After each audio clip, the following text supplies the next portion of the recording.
Thank you for that lovely introduction. So, roughly about 9 years ago, I was sitting where you guys are sitting today.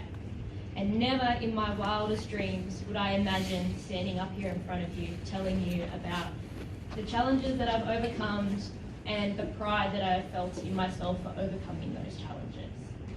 So I started my heavy vehicle apprenticeship when I was 15 years old. And like in my introduction, I did not like school at all. So I wanted to do something with my hands. I wanted to get in there, I wanted to get hands on it, I wanted to learn.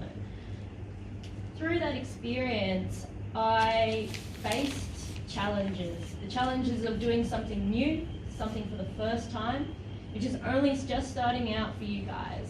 And even so, I'm 24 now, and I hope I'm still learning new things till the end of my life, so those challenges are still going to keep coming. But you have those uncomfortable moments, you know, before you do your first service on your own, when the technician or the tradesman tells you to go and do a task on your own for the first time. You know, I remember one moment in particular, one job that stands out to me was doing my first engine rebuild on my own. It was on an ISX 15-litre engine in a Western Star short bonnet, and it had come in for a blown head gasket. The supervisor said to me, "Louise, I think you're ready. You're going to be able to do this." So I went onto the truck. He's like, "Do everything you want to do, tell me before you do anything, and we'll talk about it, and then you do it."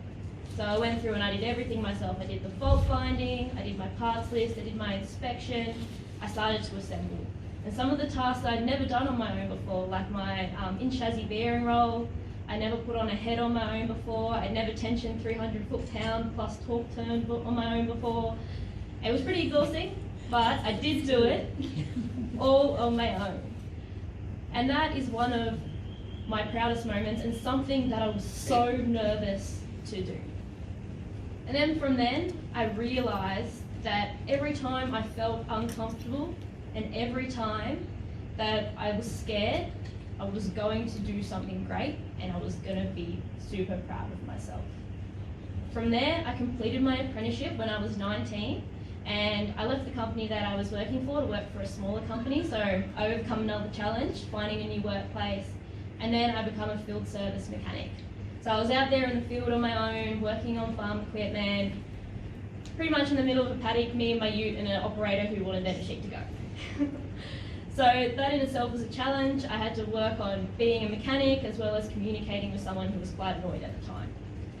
Going through that, I learnt a lot of skills that then transferred over into my weld skills journey. So I was given the opportunity to compete in weld skills when I was a 4th year apprentice.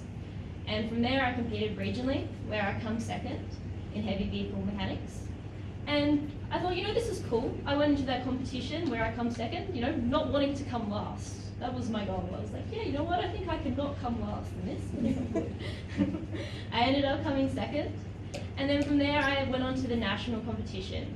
The journey to the national competition was one where I had quite a few of those uncomfortable moments, where I was learning new things. I was an engine specialist at the time and I needed to cover diffs, I needed to know about electrical, I needed to know about gearboxes, so I learned all that stuff. And journey was uncomfortable, but then, you know, I could be at the end, you know what, I can fix all this stuff now. Went into the national competition being like, I'm going to have a good time. I ended up taking out that competition and winning gold nationally. I was the first female to compete, first female to win, and I'm so excited to say that I was not the last female to compete. I had another female compete after me, and I hope to see some of you guys at the World Skills competition. But there is a lot of us coming up. I then went on to compete in the International World Skills competition, where I managed to meet mechanics from all over the world, fellow apprentices, as well as people who are high up in their industry in their countries, which was amazing to meet all those different people and to see how they did things all over the world. Those connections that I made and putting myself in that position helped me grow so much and giving me the confidence to come here and stand in front of you guys and tell you my story and be able to say, you know what, you guys can do it too. We're all going on different paths and we all got different skills right now, but we still have the ability to learn and keep an open mind, and whatever challenges we face, they're going to help us grow and become the people that we're going to be in the future. So going forward, no matter what path you guys decide to take, if you put your mind to it, let yourself be uncomfortable for a little bit. Learn, be proud of yourself when you achieve those achievements. Stop, reflect, have a rest, and then go again. Find the next thing that's going to challenge you and the next skill that you're going to be able to learn. Through this journey, you might come up against some walls. Unfortunately, as females in the industry, we do have a few extra challenges. But what I want you guys to remember is that everyone sitting next to you is there to help you. I'm here to help you, the TAFE teachers are here to help you, and we're all here for each other. So everyone's journey is different, but we're all supporting each other along the way. Thank you.